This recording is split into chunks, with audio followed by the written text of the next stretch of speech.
মনিরামপুর থেকে বিএনপির এমপি মনোনয়ন প্রত্যাশী কামরুজ্জামান শাহীনের গণসংযোগ ও লিফলেট বিতরণে জনতার ঢল। যশোর প্রতিনিধির ভিডিওচিত্রে বিস্তারিত।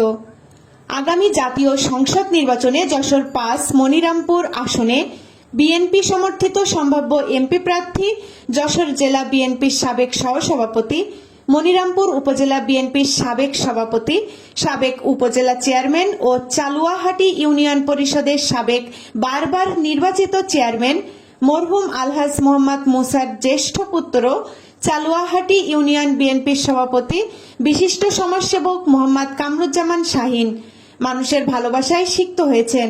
শুক্রবার রাতে মনিরামপুর উপজেলার ১০ নং মসিমনগর ইউনিয়নের বেলতলা বাজার সহ বিভিন্ন এলাকায় পথসভা, গণসংযোগ, ধানের শীষ প্রতীকের ভোট প্রার্থনা ও লিফলেট বিতরণ করেন এমপি প্রার্থী মোহাম্মদ কামরুজ্জামান শাহীন।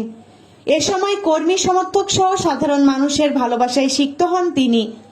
গণসংযোগ ও লিফলেট বিতরণকালে এমপি প্রার্থী কামরুজ্জামান শাহীন বলেন, দল যদি আমার রাজনৈতিক, সামাজিক, পারিবারিক সহ সকল অবস্থান বিবেচনা করেন তাহলে আমার বিশ্বাস আমাকেই দলীয়ভাবে মনোনীত করবে বলে আমি আশাবাদী। তাছাড়া মনিরামপুর উপজেলাবাসী মানুষে আমাকে এমপি পদে দেখতে চান, তাই মানুষের প্রত্যাশাকে প্রাধান্য দিতে এবং কাঙ্ক্ষিত উন্নয়ন সততার সাথে নিশ্চিত করতে আমি প্রার্থী হয়েছি। বাকিটা নির্ভর করছে দল ও মানুষের হাতে। এতে জনসাধারণের ব্যাপক সাড়া পাচ্ছি। আসন্ন জাতীয় সংসদ নির্বাচনে ধানের শীষের নিরঙ্কুশ বিজয়ের মধ্য দিয়ে বিএনপির ভারপ্রাপ্ত চেয়ারম্যান তারেক রহমান ও বিএনপির খুলনা বিভাগীয় সাংগঠনিক সম্পাদক অনিন্দ ইসলাম অমিতের নেতৃত্বে আগামীর সুখী, সমৃদ্ধশালী ও স্বনির্ভর গণতান্ত্রিক বাংলাদেশ বিনির্মাণ করা হবে। সাধারণ ভোটাররা জানান, জাতীয় সংসদে মরহুম আলহাজ মোহাম্মদ মুসার জ্যেষ্ঠ পুত্র কামরুজ্জামান শাহীনকে আগামী জাতীয় সংসদ নির্বাচনে দলীয় মনোনয়ন দিলে যে কোনো দলের প্রার্থীর সাথে প্রতিদ্বন্দ্বিতা করে বিপুল ভোটে বিজয়ী হবেন। মনিরামপুরের সাধারণ জনগণের জন্য নিরাপদ ও আস্থার জায়গা এখন একজনই, সে হলেন কামরুজ্জামান শাহীন।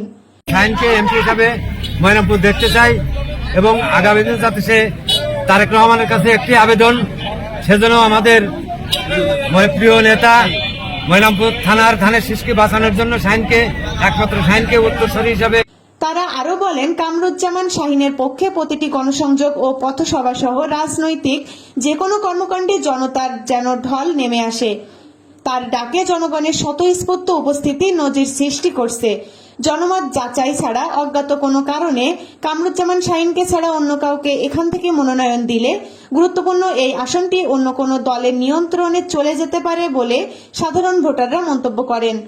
তাদের বিশ্বাস, বিভিন্ন গোয়েন্দা সংস্থা ও মাঠ পর্যায়ের জনমত জরিপ করার পরেই মনোনয়ন দিবেন মনোনয়ন নির্বাচক মণ্ডলী ও নীতি নির্ধারক পর্যায়ের নেতৃবৃন্দ। তা না হলে এই আসনটি ফিরে পেতে কঠিন হতে পারে বলে সাধারণ কর্মী সমর্থক সহ ভোটাররা মনে করছেন। এ সময় মরহুম আলহাজ মোহাম্মদ মুসার কনিষ্ঠ পুত্র, উপজেলা ছাত্র দলের সাবেক আহ্বায়ক মোহাম্মদ মঈনুল ইসলাম মঈন, মসিমনগর ইউনিয়ন বিএনপির সভাপতি Abdul Khalek, senior vice president Abu Sayeed, Monirampur উপজেলা বিএনপির সম্মানিত সদস্য আলহাজ মোহাম্মদ কফিল উদ্দিন আহমেদ, চালুয়াহাটি ইউনিয়ন বিএনপির সাধারণ সম্পাদক মোহাম্মদ জামশেদ আলী, চালুয়াহাটি ইউনিয়ন বিএনপির সাংগঠনিক সম্পাদক হুমায়ুন কবির, উপজেলা যুবদলের যুগ্ম আহ্বায়ক মোহাম্মদ মতিয়ার রহমান, বিএনপি নেতা তুহিন আহমেদ, উপজেলা ছাত্র দলের যুগ্ম আহ্বায়ক GM নাসির উদ্দিন, মসিমনগর ইউনিয়ন স্বেচ্ছাসেবক দলের নেতা নাজমুল হোসেন, ইউনিয়ন স্বেচ্ছাসেবক দলের সম্ভাব্য সভাপতি মোহাম্মদ মিন্টু হোসেন সাদ্দাম, সম্ভাব্য সাধারণ সম্পাদক প্রার্থী SM রাকিব হুসাইন, ছাত্রদল নেতা মিশুক, ছাত্রদল নেতা ওয়াসিফ আহমেদ শুভ সহ উপজেলা ও বিভিন্ন ইউনিয়ন বিএনপি অঙ্গ সংগঠনের কর্মী সমর্থক সহ অগণিত সাধারণ ভোটাররা বিপুল সংখ্যক নেতাকর্মী গণসংযোগে অংশ নেন।